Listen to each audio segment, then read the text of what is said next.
thevoicebeforethevoid.net. Patterns by Amy Lowell.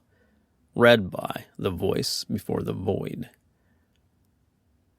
I walk down the garden paths, and all the daffodils are blowing, and the bright blue squills. I walk down the patterned garden paths, in my stiff brocaded gown, with my powdered hair and jeweled fan. I too am a rare pattern, as I wander down the garden paths. My dress is richly figured, and the train makes a pink and silver stain on the gravel and the thrift of the borders. Just a plate of current fashion, tripping by in high-heeled, ribboned shoes. Not a softness anywhere about me, only whalebone and brocade. And I sink on a seat in the shade of a lime tree, for my passion wars against the stiff brocade.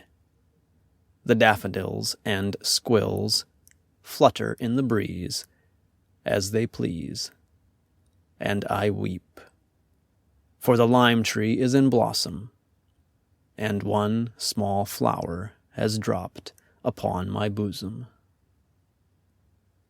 And the plashing of water drops in the marble fountain comes down the garden paths. The dripping never stops. Underneath my stiffened gown is the softness of a woman bathing in a marble basin. A basin in the midst of hedges grown so thick she cannot see her lover hiding. But she guesses he is near, and the sliding of the water seems the stroking of a dear hand upon her.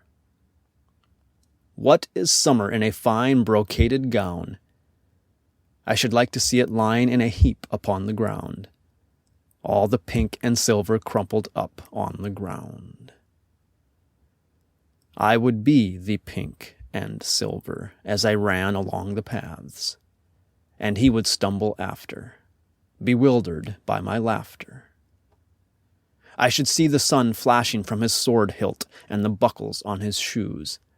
I would choose to lead him in a maze along the patterned paths, a bright and laughing maze for my heavy-booted lover, till he caught me in the shade, and the buttons of his waistcoat bruised my body as he clasped me, aching, melting, unafraid, with the shadows of the leaves and the sun-drops and the plopping of the water drops all about us in the open afternoon.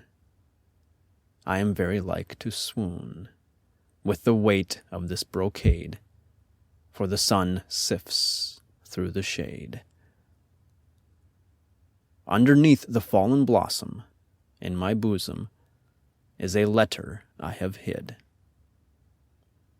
It was brought to me this morning by a rider from the Duke. Madame, we regret to inform you that Lord Hartwell died in action Thursday se'nnight. As I read it in the white morning sunlight, the letters squirmed like snakes. "Any answer, madam?"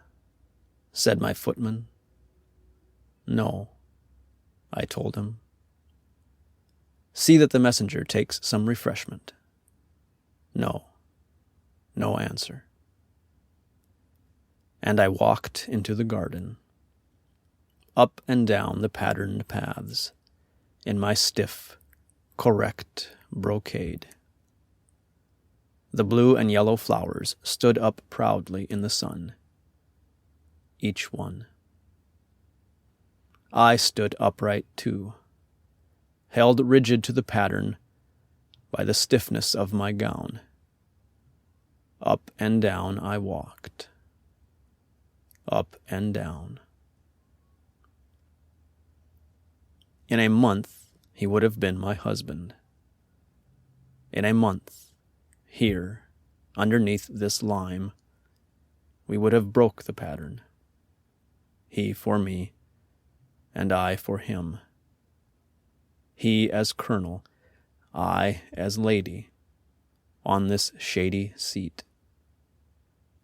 He had a whim that sunlight carried blessing. And I answered, "It shall be as you have said."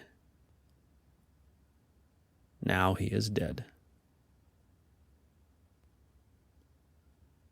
In summer and in winter I shall walk up and down the patterned garden paths in my stiff, brocaded gown. The squills and daffodils will give place to pillared roses and to asters and to snow. I shall go up and down in my gown,